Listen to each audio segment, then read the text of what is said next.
Hi, everybody, and welcome to episode 26 of Circle of Fellows, the monthly broadcast in which four IABC fellows and a moderator, who is almost always a fellow, get together to talk about a communications issue, a theme, generally the IABC editorial theme of the month, and that is the case this month as we talk about communicating change.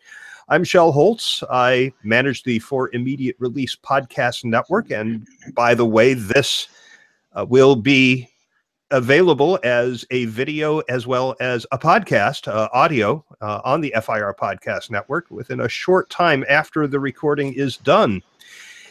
But we have a topic to discuss, and so far we have two of the four fellows. I've been in touch with the other two. They are having some technology problems. They probably forgot to bow 3 times toward Redmond, Washington this morning before turning on their computers. But in the meantime, Jim Schaefer is here and Annette Martel is here, and I'll let you each introduce yourselves briefly before we get rolling on our discussion. Annette?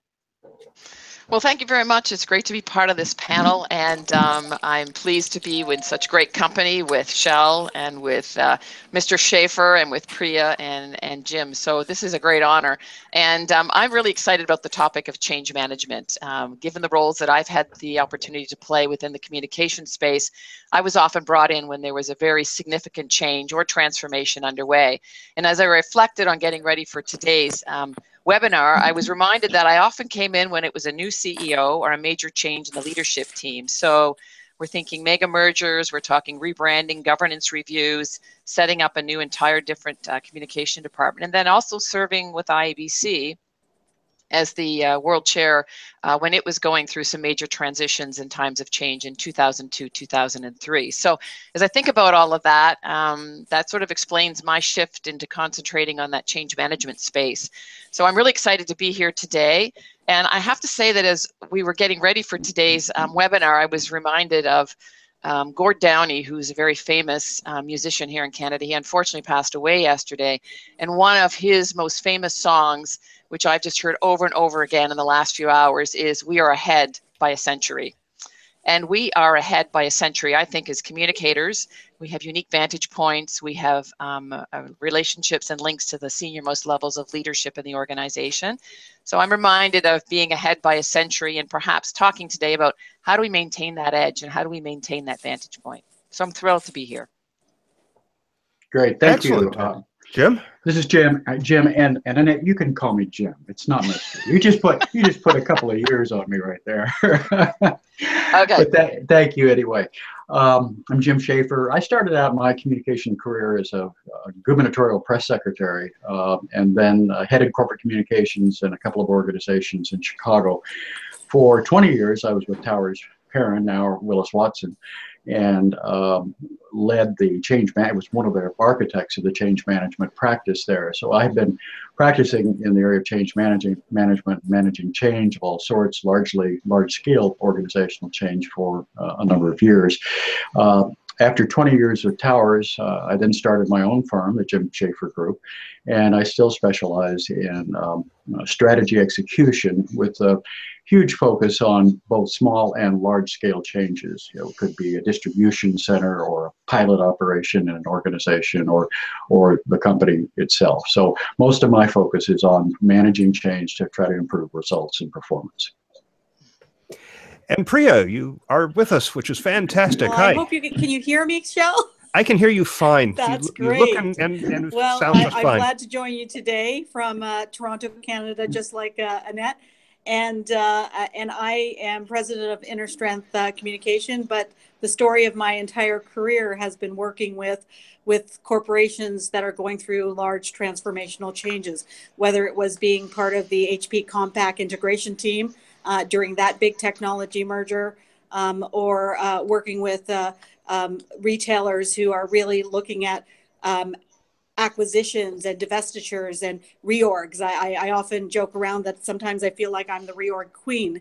But what I've always noticed throughout my career is how communication will really help employees through that change process. And I'm really excited about this topic today.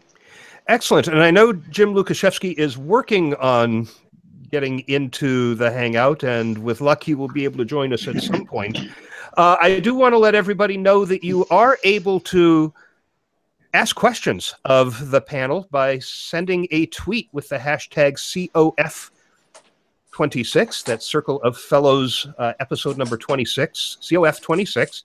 And I am monitoring that, and any questions that come through, I will pass along to the panel. That's open to observations, too. So let me get started with a quick story, and I'd like your reaction to this. When I was director of corporate communications for pharma back in the early 90s, they brought in a change consultant. This was changing into, hold on to your hats, you're going to love this, a matrix organization with double solid line reporting relationships and the like. All jobs were going to be vacated and everybody had to reapply for a job. It was a massive undertaking. It was a restructuring of departments and business units. And I was tasked with communicating this, and I developed a communication plan which I presented to leadership, and they said, wow, this is complex and expensive. We think you should just do a special change issue of the company magazine. And that'll let everyone know what's going on. And I argued strenuously against that, explaining why we needed to engage employees in the change process and have listening channels and everything we as communicators know how to do, enlisting managers in the process. And they said, no, just do a special issue of the magazine. Now, the special issue of the magazine that we did, to the credit of the editor, Pete Gannon, won several IABC awards. And yet when I had some focus groups conducted just quick and dirty to find out how well it was accepted, we found that 70% of the employees in the company didn't know we were going through any change. Of course, they did when they had to vacate their jobs and reapply and everything, but there was no understanding of why we were doing this, and it was just utter chaos. How do you approach management in your experiences to enlist their support for a change communication program that works? I don't mind kicking that one off if you want, Shel. Go right ahead. Oh, and Jim Lukashevsky has joined us. So, Jim, we just finished introductions. So why don't you let everyone know who you are? Jim Lukashevsky, based in the Twin Cities. I'm basically a corporate trouble person. You don't get to meet me unless bad things are happening in your organization, and somebody's mad at you, largely probably as your own fault. Anyway, terrific. Lots of fun. Annette, you were just kicking off the conversation around how to convince leadership that change requires a strategic communication process. Well, I think that's a brilliant example, Shel, because that outlines the point and the juncture at which you as the communicator were brought into what was obviously an initiative, and I would present a very disruptive change that was going to ripple through the whole organization. And so I think, you know, as I said at the beginning, if you think of the Jim Cuddy song titled, you know, we're ahead by a century, then being able to get in there at the beginning and being able to be part of that change team and helping to articulate, these are some of the initiatives that have gone on before. Here's been our organization's experience with change recently, and here are some key strategic factors to consider as we move forward. So I think the opportunity that was there, and unfortunately it didn't get presented to you in this way, would be to bring in the communications person, the communications representative at the very beginning to help frame it up, to help provide that valuable context within the organization, and also to then put forward your very, I think, logical and appropriate approach, which was to consider it as a variety of channels, to track the feedback, to follow the metrics, to be able to adjust and to, you know, course correct as this organizational shift would be going through. But I think the opportunity we have is being there and then being very clear about the role that we can play and the contributions to be contributing and coordinating, and then also to be measuring, so that that role of the communicator follows all the way through in that program and transformation. the vantage point that I have now is I'm often coming in as that change lead, sometimes external, but sometimes it's been internal, and then working very closely with the communication team. So I think it's where we're able to jump into that conversation. And I think some real opportunities and triggers are, what's the strategic plan? What are the HR priorities coming up for those 12-month periods? So that very informed and appropriate strategy that you outlined has an opportunity and is getting a voice and is clear about the role that you can play. Yeah, I agree with you in that. I think that makes an awful lot of sense. I think the question that you asked that Annette responded to is, how do you develop a change communication that works? And I think the first thing is to identify the definition of what works. I had a similar situation not too long ago, helping an organization with a compensation plan for its sales force throughout the United States. And they started with somewhat the kind of an approach that you talked about, Shell, where we just want things to be done. And I believe very strongly I'm not there to do things, just things for the sake of things, because if I spend money of theirs and I don't get a pari passu return on that, then I have actually maybe drained value from the organization. And so my first question is, what results do you want as a result of the change effort?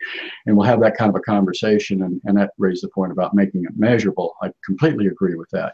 What's going to be the improvement in quality service delivery, whatever, and identify that and nail that down, and then step back and ask my potential or prospective client, let's identify what the root cause of the problem is. That is, why don't you have the number that you want? And then help them see that it's more than just doing an article, that it is about looking at the kinds of things that are causing behavior that changes work, which then changes results. Now, those kind of conversations don't always work. But I feel like, as a business person, that it's my responsibility to say to that leader or that CEO or whoever it is that I don't want to drain value from your organization. Let's do something that really helps you get to the next step. And I tend to agree that what we're really looking for is having a conversation with those leaders to talk about, what does success look like? How do I help you make this change successful? And when we're talking about putting out newsletters or one newsletter to launch a program, you usually end up, focusing on what I call launch and leave. You talk about it once and you never look at it again, but that's not how people process change. They go through different phases, and everyone's different. So it's also avoiding that one size fits all approach to communication, and really thinking about who are our stakeholders and what are the major things that are happening to them, so that we can address their questions and answers along the way. Change, in my experience, is the most feared word in every culture, everywhere. Sometimes at home, sometimes at work, almost always at work, and even in the community. I sort of have a math number that I use, some Lukashevsky math, but it essentially says that change equals resistance over outrage and fear. And I look at where our conversation is starting, and I think that is the place you have to start, because it's not going to happen unless the people at the top are doing the things they need to do. One thing I find is that management tends to be, always overly optimistic about these change concepts. They look at it, completely differently. I actually use a little diagram when I talk with them about what they're getting into. And on the left-hand side, it says management's expectations, and there's just 4 words under it: excitement, urgency, opportunity, optimism. And then they put, people or employees on the right-hand side, and there are 6 words under that one: fear, uncertainty, contention, helplessness, and resistance. And the issue that management ultimately has to face in change situations is to begin working not so much on their side of the ledger, which is the easy part, but on the other side of the ledger, helping the folks who are being affected by this have some better understanding of what's going on, and recognizing what the sense are going to be. I tend to talk about also, and I also try to refer people, interesting enough, to successful executives work with in change situations, just so they can get a sense of talking to a peer about what's going to happen down there. It sort of makes you look like you're Yoda in a way, because the person you're talking to is going to reflect, for the most part, the things they had to overcome. Well, Peter Drucker is the guy that had the famous phrase, culture eats strategy for lunch, or something like that. I paraphrase him and say, culture eats everything for lunch. And that's the issue we're basically dealing with here. And what I try to do is to preempt the kinds of things that management does in its behavior toward these situations, and to mostly modify their optimism and be more realistic about what can be achieved going forward. Go ahead, Jim. Yeah, if I jump?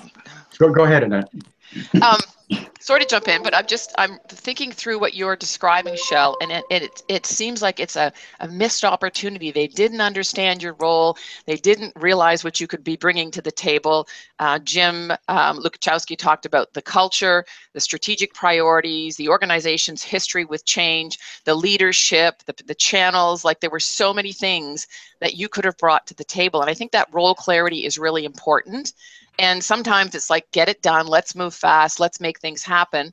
And sometimes we have to do that, which is totally fine. But what's very interesting is with a change or a transformation of such a large scale, sitting down and spending time on that role clarity is really, really helpful and valuable. So if you think of like a Formula 500 race team, they have a pit crew and they know exactly who does what when, and they can move really fast because those roles are really clear. Same thing with surgeons. When they go in to do open heart surgery, everybody's role and every single step and how things are delineated and disciplined and framed up, that's locked down. And I think sometimes we get involved in an initiative so quickly and we want to just produce results, that valuable time up front about here's how I can help and here's my role and here's what the baton passes from me to you when we're leading on this change and initiative.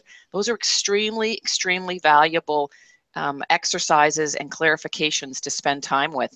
And yes, it's not perhaps the most sexy thing in the world to have a conversation about, but the risk mitigation, which we know is a really important phrase at the senior management executive table. How do we mitigate risk? How do we leverage scarce resources? And how do we get to impacts? And how do we get to business benefits?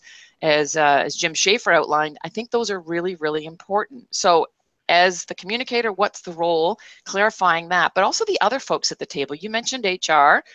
This is going to have a huge lift on their plate, but then there's other folks. So it's your team leaders, it's your executive sponsors, it's those mid-tier managers, all of those different stakeholders, sitting down and understanding them. But I think right away at the front end, understand what role everybody has so you can run fast in a synchronized and coordinated fashion.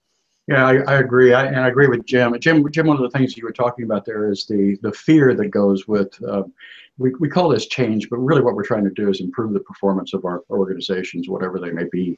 And I think that's why, yes, absolutely, Rosabeth Moss-Kanter talked about the loss of control and about the uncertainty, Jim, that you talked about.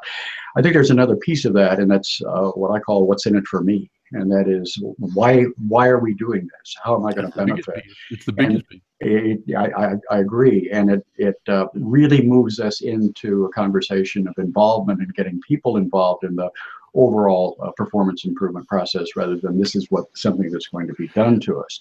One of the things that I'm a believer in is what's known as the theory of natural diffusion, where you diffuse the resistance to change by slowly implementing change, showing it maybe in pilots where the small wins will help create more successes. One of the projects that we did for FedEx out in Los Angeles was to help them improve export volume because they were just entering the market.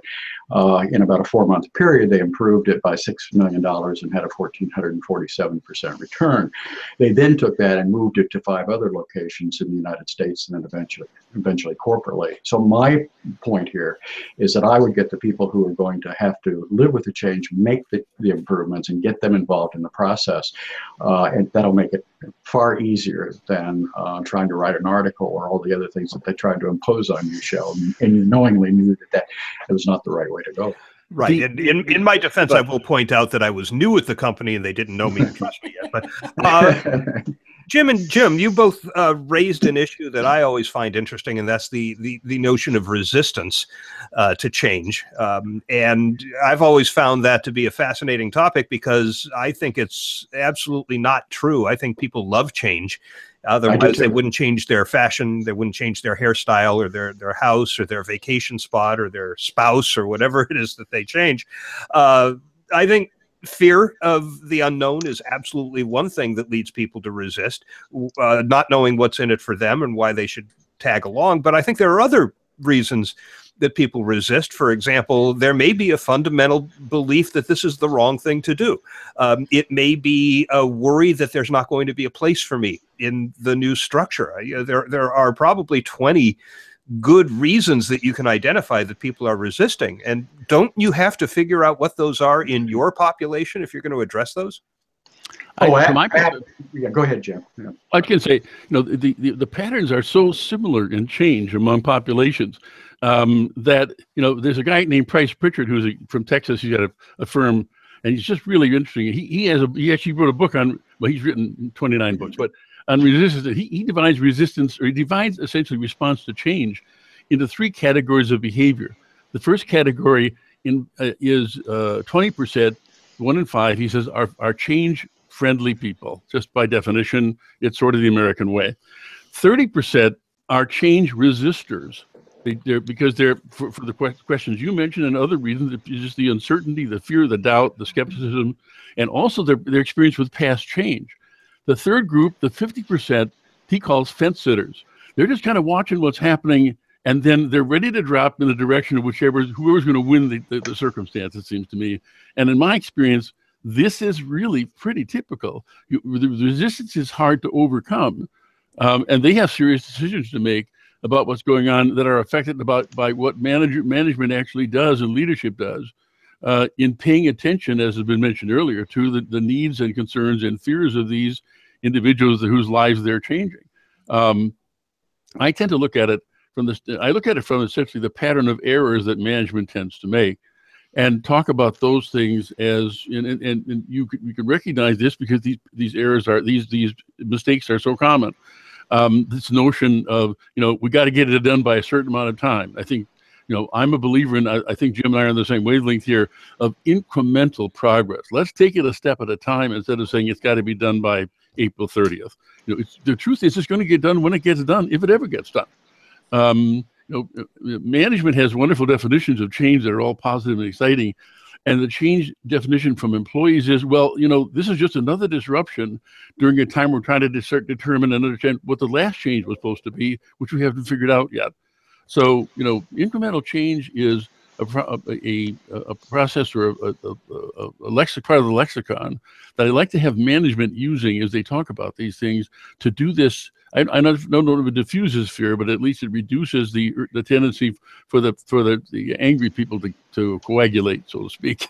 Well, Jim, I agree with you. And I think that's why it's even more important that people be involved in the change process. And about everyone that I've ever been in, and I'm thinking of one in Delmar, upstate New York, where the labor union was so strong and so antagonistic with the management that when the management had their town hall meetings, all the people in the audience turned and faced the opposite direction, picked up their newspapers and read it, leaving the poor guy, the plant manager, to stand there and speak to their backs. Over a period of time, what we tried to do is we tried to get people involved in the process of improving operating effectiveness, which was our goal at that operation. And we got people involved, and sometimes the head of the labor union would stand outside the room where we were going to be meeting with the employees, and I'd say to him, "Hey, Joe, why don't you come on in and join us?" No, I wouldn't want any part of that. And then the next week we'd have another meeting. "Joe, why don't you come join us?" And he'd kind of move into the door just a little bit more. And then one day, 3 weeks later, Joe said, "Oh, okay, I'll come." Because I had said at one point, I'm going to get Joe. I'm going to get Joe on our side, because Joe is very instrumental to hitting those operating performance targets. So I agree with you, and it takes an awful lot of work sometimes. We have to know exactly what it is that's in the way. But the more we can get those people involved, it becomes their issue, their program, their performance improvement. And we were able to within about 5 months, to improve productivity in that operation by about 17%. The second biggest problem that, I'm sorry, please go ahead. No, I was just going to say you guys raise a really interesting point, and that's that sort of upfront piece of what resistance will we get? Where do we think it's going to come? To what volume? I'm reminded of an SAP implementation that I had the privilege to be a part of. So they were completing their worldwide SAP rollout, and there were a lot of stakeholders involved. So spending that time up front and understanding, okay, what's it going to be like for procurement? What will it be like for vendors? What will it be like for like external community organizations, be it chambers of commerce? What about the folks inside the organization in finance, IT? So spending that upfront time and identifying what will be the resistance, where will we get it, and to what extent will we be, prepared to deal with that? And how have we equipped our team leaders, our middle tier managers, and our senior executives to play that role of here's where we're going. I know there'll be some, some concerns along the way, but this is what we've done. I think where people have a great pause is when it's kind of like a drive-by change. There's going to be systems, processes, roles, and responsibilities and tools that will need to change. And I think where people are, particularly, gritting their teeth around a change is when they don't necessarily see that those supports have been put into place. You've anticipated what I'm going to need in all these areas, and here's where we're going to come. And so along and address those. And Jim, you talked about being able to do that incrementally. So we won't talk about everything associated with an SAP rollout. What we will do is talk about at this stage, we're doing this, at this stage, we're doing that. And so people can gradually see the picture come together. But I think it's that upfront assessment, that upfront homework and research to then be able to be prepared, because you're going to get it. And I don't think people are naturally resistant to change. When you think about it, we get married, we move, we have children, we do all kinds of things that are really uncomfortable. But I think it's that support. And that's preparation. Not a marriage, though. It's not a family. It's just not, and companies that profess to be families are kidding themselves. They're not families. They're employees, but that's another discussion. My process is based on essentially building trust from the beginning. And you build trust by giving people information they need to have before they need to have it. So I'm a great believer, rather than having, all kinds of fanfare and fancy PR stuff done, that we focus pretty much on questions and answers. And the answers are rarely more than 100 words. And the idea is to begin not only to ask the questions and answer the questions people are having now, but to begin asking and answering the questions we know people are going to have later. Because part of the problem is when you do it incrementally, it's a great theory. But if you change something next Wednesday, but you knew about it last Wednesday, and somebody says to you next Wednesday, well, when did you find this out? Did you know this last week?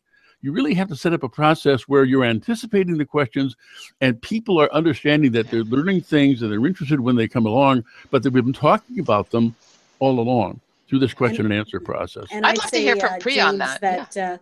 It's also about building trust. Like, it's not building trust in preparation for change. It's always having a process and infrastructure in place that values that conversation in the good times, so that when you're dealing with the challenges, it's just part of the process. You've already got that reputation and trust and transparency. That's an expectation for organizations. So that what's always hard is when they're trying to build these processes and build this trust, all of a sudden when they decide to change. But the change itself shouldn't be a surprise to employees. If you're keeping them in the loop, if you're letting them know what the marketplace conditions are and what's going on in the industry, then they should be anticipating that something's got to be done to address this, and possibly even feeding ideas to leadership, saying, in order to address this, maybe we need to be doing X, Y, or Z, as opposed to going, wow, what, we're changing? Why? Let me be the cynic here, though. I have a discussion, which is too long for this one, about describing who's coming to work every day. And I describe, over half the people who come to work today are people who work to live. Their number one goal is getting home on time, because life begins at the end of the shift, so to speak. And this is a predominant issue. There are very few people paying attention to what's coming down the road.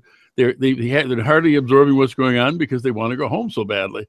It's mostly just management who is interested in these things on a long-term basis, but they don't talk about it. That's the biggest problem we're facing here. Management doesn't talk. They say, let's put deadlines down, let's get these things done.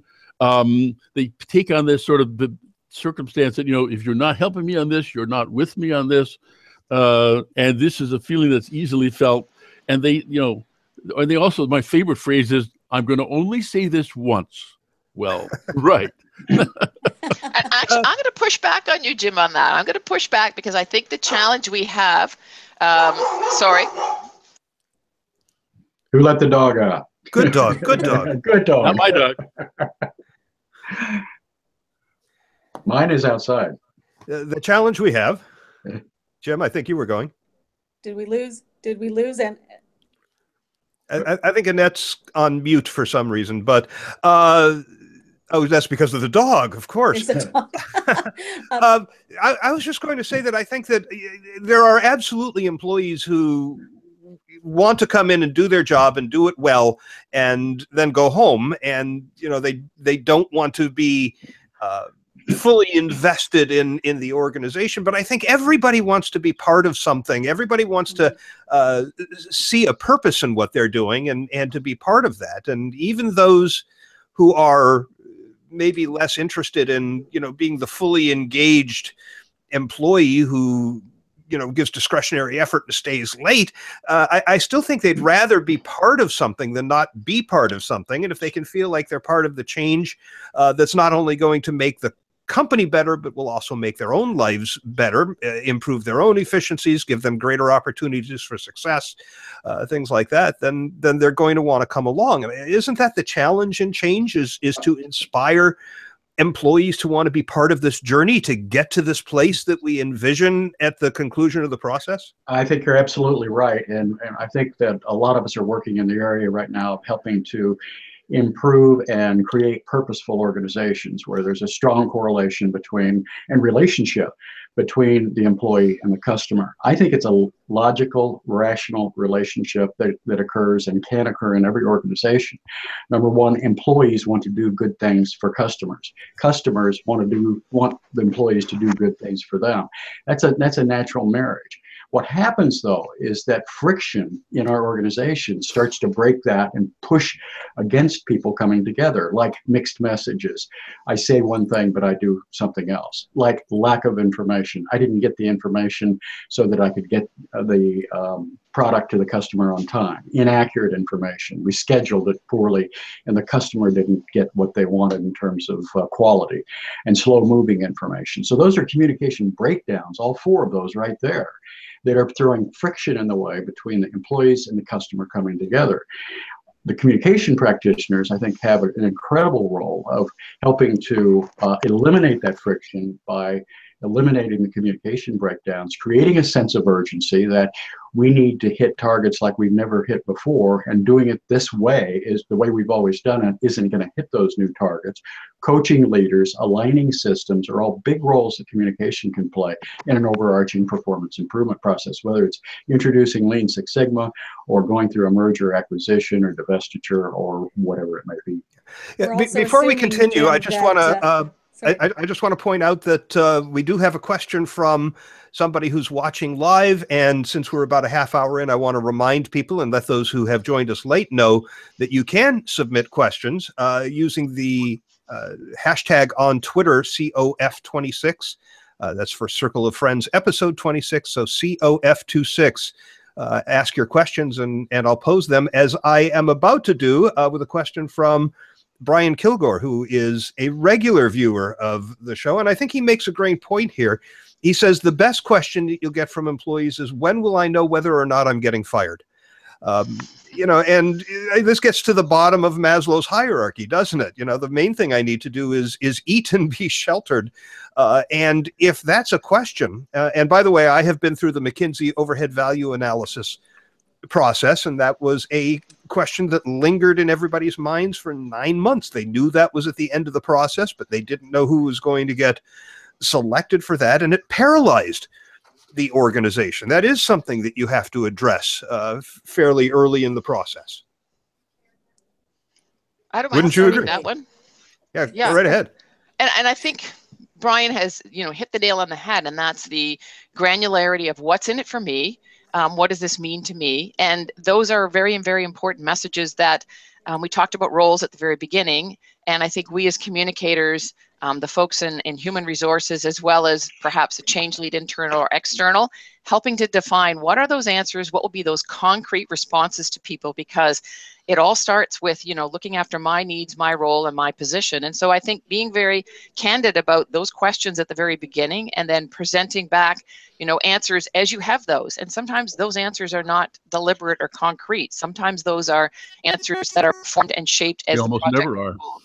Yeah, well, they can be at the end of the day, but there are a lot of business factors at play. We also mentioned earlier talking about that overall business strategy, so that people know we as an organization are going here, and this is how the impacts will play out. But I think preparing and equipping those mid-level managers with, the right responses and being comfortable with those tough conversations is really important. And being involved in the process. Totally It's involved. not just, do you have any questions that we have answers for?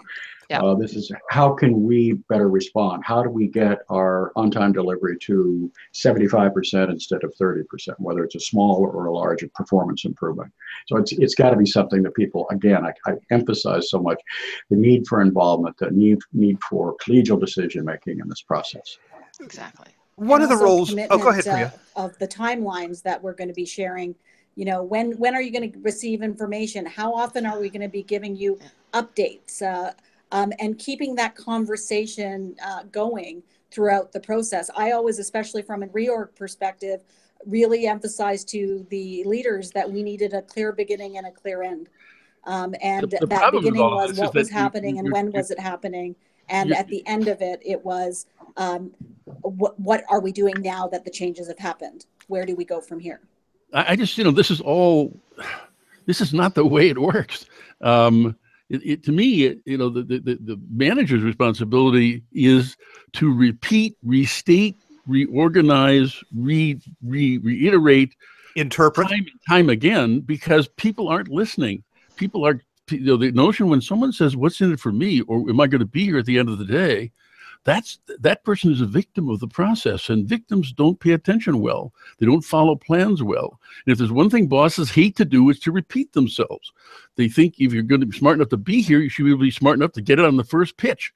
And the first thing they ask you when you do question and answers is, when can I stop answering these questions people keep asking me? When will they just go and do their jobs and do what they're told? And this is why it's such an important leadership issue, that these people understand that this is different for them. It's going to be different for them from that point forward, and they have to take a major responsibility to, as I say, to explain, to answer questions, to raise issues, and it's in many respects it's more of a dialogue than it is a conversation.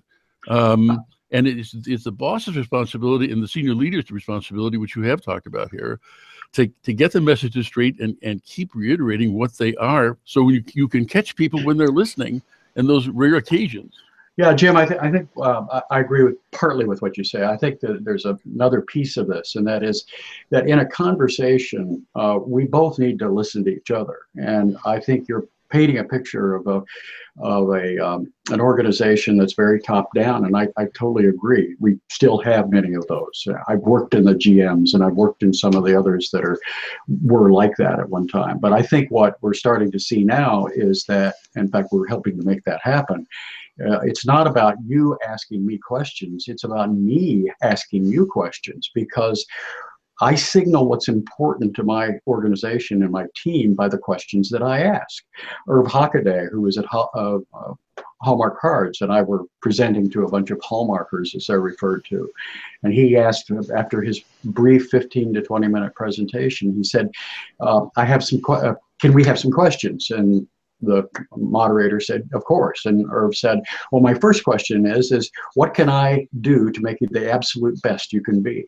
And they had a conversation about that. The second question I have is, what are our customers saying about us? What are we not hearing, or I'm not hearing, that I need to hear so that we can serve our customers better? And then and they talked. And then the third question was, how about our business process improvement processes? Is this making it easier for you to do your job and to serve the customer?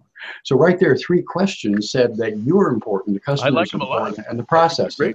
So my feeling is that we cut with this. Managers got the answers and is constantly walking around waiting for people to ask questions, and that we create conversations instead. Isn't part of this also the importance of establishing some context? We should already know, for example, what customers are saying. I've been arguing for a while that we need to create greater connection between employees and customers. But I want to even get more fundamental than that. If we go back to the early days of employee communication, we wrote articles in employee newsletters. And I remember talking to Steve Perlman when he was running employee communications at Aetna. And what they had done was identified through this massive change they were going through. They had developed the 5 major themes of the change. And every time there was an article that went up on the intranet, if it was welcome so-and-so, our new vice president of this new department that we have established, they would label it with which element of the change it was related to. So it wasn't some random isolated employee announcement. They understood where it fit in the larger scheme of the change. And I think a lot of times when we get into the minutia of the change, we're not connecting the dots for employees, so they can't see how this fits into this bigger picture that has been articulated from the top of the company. Shell, and that also makes the assumption that companies are going through one change at a time. Exactly. Mm-hmm. And that's something that's always interesting, and an opportunity from a communication perspective is really having that big picture view and helping employees understand how the various changes the organization is going through are connected, and then sometimes pushing management to prioritize. Well, and I think Priya is exactly right that it's not just a stop, start, stop.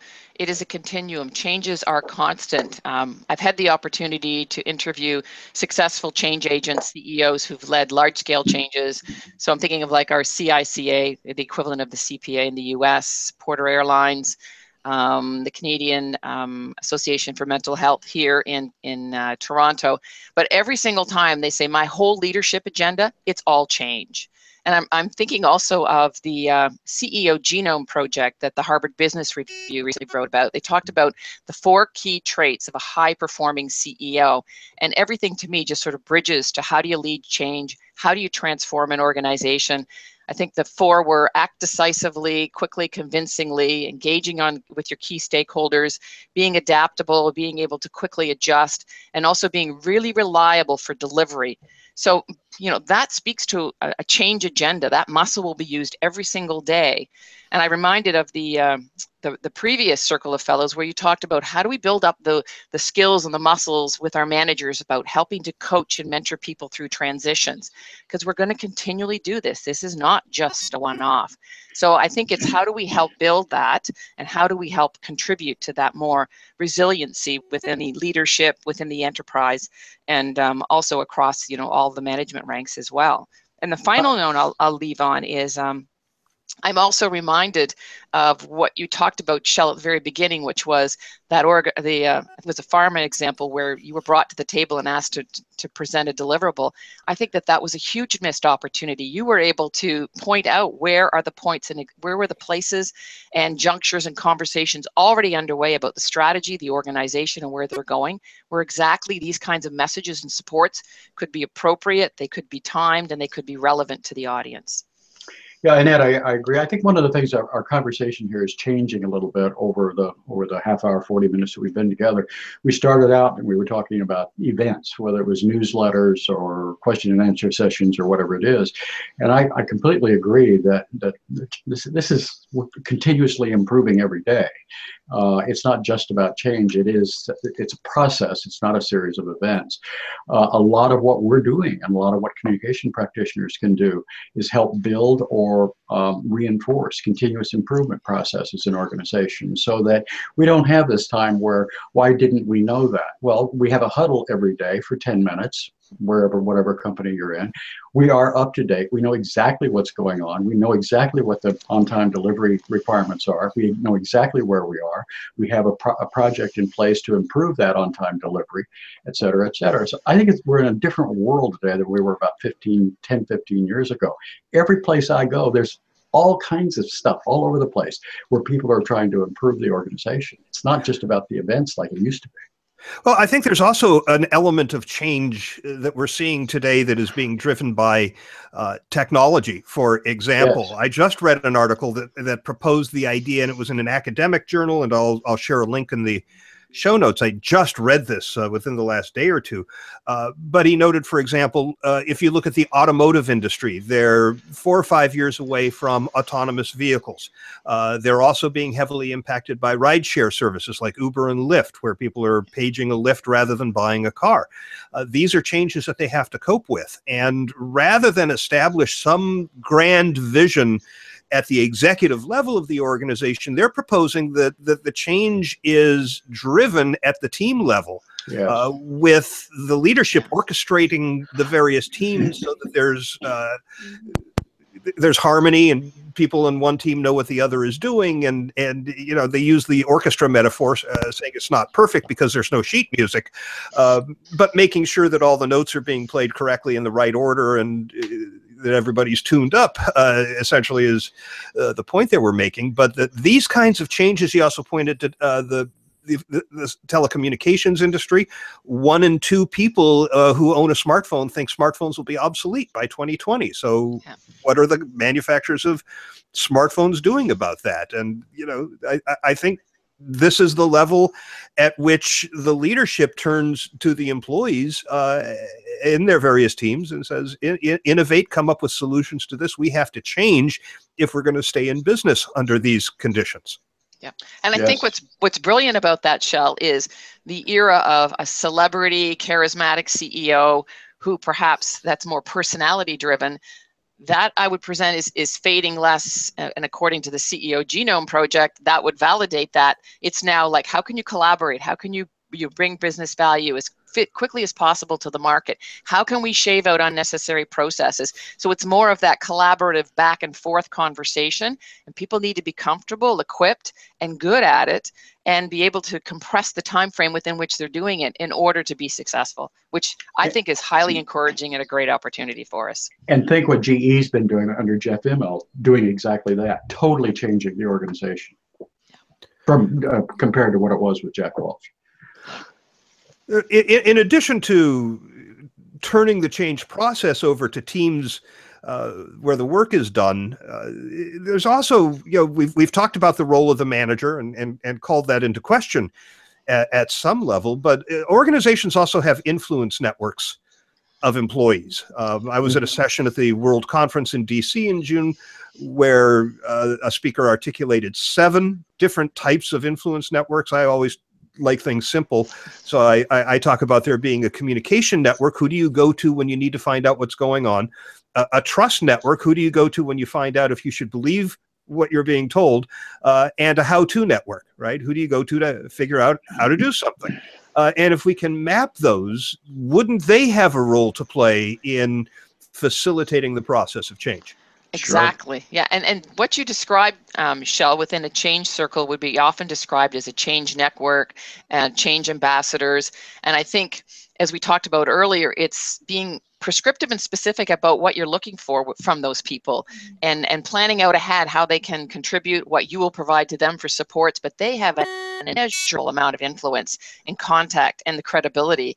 I mean, you look at the Edelman Trust Barometer and, you know, it's my peer, it's my colleague, it's the referral, it's that person-to-person connection, that validation, and that important resource that allows us to move that much further, that much faster. And I think what we're starting to see is some tools that help you identify who those influencers are. So I think I know that I've talked to a company called OrgMapper in the U.S. I know there's other tools available around the world, but that ask a few simple questions of employees to say, who are the influencers? And more often than not, Shell, it's very rarely the people manager. Right, very rarely is. I've seen the same data. Yeah. I've spent a lot of time talking to our friend, the late Tudor Williams, who dealt with change quite a lot. And he said, you know, it's also important for communicators to remember that at some point they need to be cheerleaders for the change. Is this something you agree with? And how do you go about getting out there at the right times and doing the rah-rah over, you know, the importance of this change and why you need to come along on this journey? I think communicators are expected to be the cheerleaders. It's part of what our job is with management, to be the cheerleaders. And in change situations, I think this is an essential ingredient in helping the organization move forward, because there's so many people with their fingers in their navel going down the road, including people at the top of the company, because these things they really never really planned really adequately to accommodate all the changes that are going to occur. But I think we are expected to be cheerleaders, and I think you know this is where the boss says, you know, if you're not with me, then you're someplace else. I think the funny thing is that what leaders who are going to do that. Sorry. I think the funny thing is that what leaders tend to forget is that that they've already been going through the change curve and understood what change is coming, often for a year or more before they've started announcing those changes to employees. But somehow they expect those employees to get it instantly. And what you see with anyone is that they go through that change process, some faster than others. But it's reminding the leaders about how long they've understood and really gotten their head around what's coming and why it's happening, and giving the employees time to go through that same process. Yeah, I'm not so sure. Sorry. I think there'd be no better cheerleader than a Tudor Williams when it came to a change or an initiative. And if I could have, you know, a room full of Tudor Williams, the projects would always succeed. I think where this comes in, and we've talked about it, is ensuring, first of all, that as an individual, as a leader, you're committed and you're personally vested and you're personally able to support the direction and the initiative. If that leader can't, it's not authentic. People can tell it's not credible. And I think it's that check-in, you know, be you a mid-level manager or the communicator, like, am I in this? Can I see the direction? Am I for it? And can I make a direct contribution? And so I think that change has to start at a personal level, and then it can go out to further and beyond. But yes, we are under a huge microscope. And I think at the same time, it's a huge opportunity to bring forward what is it that I personally am excited about within this change initiative? And, you know, what are some of the questions that we might have that we'll get answers to along the way? Sorry, Jim, I cut you off there. No, that's okay, Annette. I'm not so sure that I necessarily think that communication practitioners or professionals should be cheerleaders any more than HR professionals or engineering professionals or manufacturing professionals. I think that I like to see communication folks starting to move away from doing the stuff and doing a lot more business advising and counseling of leaders. I would like to see them adding more value, that the work that they do produces a result that's greater than the cost of producing that result. I think that's when we're going to start seeing communication practitioners to get on an even scale with some of the other disciplines in an organization. Whether they're cheerleaders or not, I think they owe the leadership of the organization, because they are part of the leadership of the organization, they owe them the truth. And you mentioned the term be authentic about this. So there can be days when I'm going to be very happy about what happened, and I'm going to help celebrate. There's going to be days when I'm going to go to the boss, I'm going to say, we have to have a conversation about this because certain things aren't working and I can help you with that. So I'm not so sure that I think communication people necessarily ought to be phony cheerleaders, and I know you didn't mean that. Right. But I think that there are times for celebration, but I don't think it should be necessarily just because they're communication people. But you do raise the issue of monitoring, taking the pulse of the organization to figure out what's getting across and what isn't. I think another role of the communicator, though, I mean, when you talk about change, ultimately what you need employees to do is change behaviors. There are ingrained behaviors, and you need people to stop doing things one way and embrace the new way of doing things. And, you know, nobody's going to change if they continue to get recognized and rewarded for doing things the old way. So celebrating people who have effectively demonstrated the new behaviors that we're looking for, I think is important. So people go, oh, you know, that's what you get recognized for around here. Absolutely. Well, back to the cheerleader concept for just a minute. I mean, one of the reasons for doing that, however we describe it, is to Jim's earlier point. You know, we're question harvesters. We're the people who are out in there talking to people and finding out what's on their minds. And part of our obligation is to bring that back to management so that they're adjusting their thinking or being affected by the impact of things that are happening there. And we are the surrogates, so to speak, for all of that explaining and reinterpretation I talked about earlier, to help people understand what's happening. we call that cheerleading or not, but it is in support of the effort in this sort of two-way circumstance, which is to help people understand what's going to happen to them, answer those questions they have, but also to bring questions back to be dealt with that are out there that aren't being dealt with. Jim, I completely agree with you, but I think that we have another responsibility, and that is to build the capabilities of leadership to do that job too.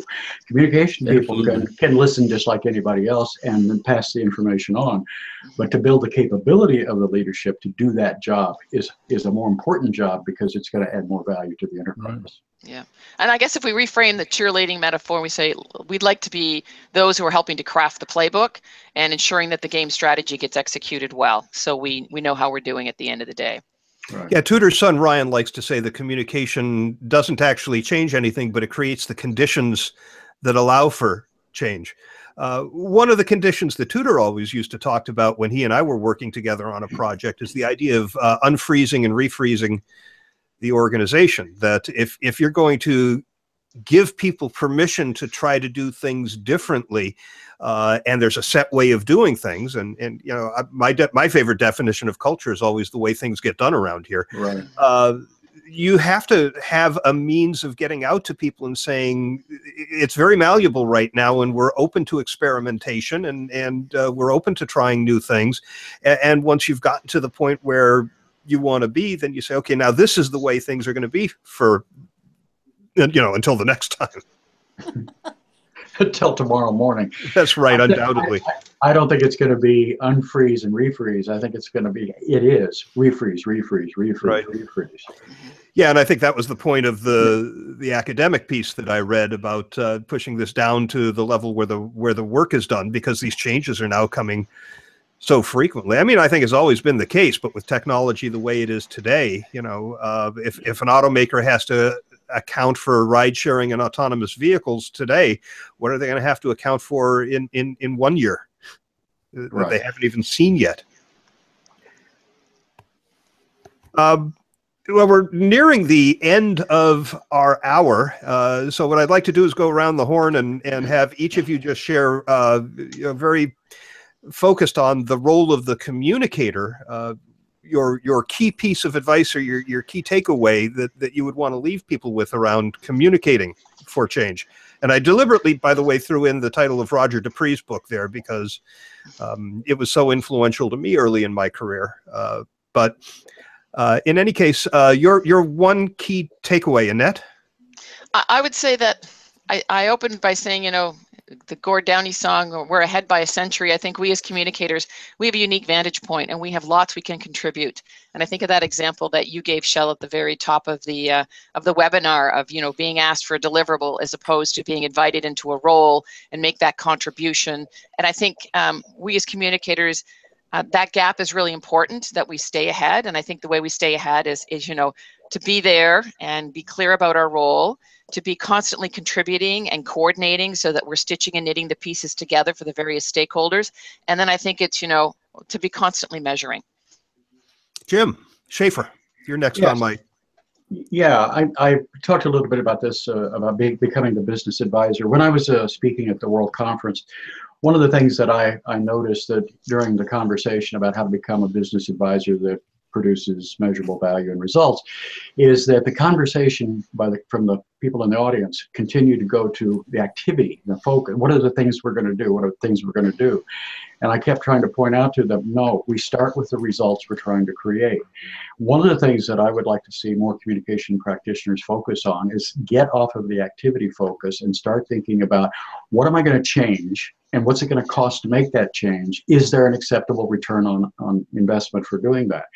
Until the communication people start doing that, they're going to continue to just be churning out activity that adds no value. Everybody knows it doesn't add value. And it's not doing the profession or anybody or their organizations any good. Great. Jim Lukashevsky? I think my focus is part of the earlier conversation has to do again with this notion of prodding and coaching and helping the leader of the organization live up to their responsibilities when they trigger change. And that is a tremendous amount of personal communication and constant communication to explain, explore, reiterate, and repeat themselves, so that people are hearing the same things from these people who are running the organization and running them. I realize it's, you could say that's top down, but it's interesting in these circumstances. The people who often get the most attention are the people with the most power, and they're the ones that get listened to. So having as we discussed earlier, having the messages sorted out and having the thought process and the expectations, as Jim is mentioning, clear. And then clearly reiterated, it helps people stay focused on where we're going and what we're trying to accomplish, as opposed to something being different every single day because they hear a different explanation for it. Great. And Priya? Just saying that, realizing that communication is an integral part of any change effort, and that what our focus is on is partnership. There are so many areas that we've had a lot of conversation around ownership, who owns this, who owns that. In a change effort, it really is what's the role communication plays with all of those other collaborative teams to really make a difference and deliver the success that organizations are looking for. Great. And I just want to share a couple of comments that came in. Jackie Sargent says that she loved the dog bark in the middle of the... and Brian Kilgore points out that 50% of the panel today is our Torontonians. And since I was in Toronto yesterday getting my brain tuned up, he just wanted to make that point that the observation also comes from Toronto.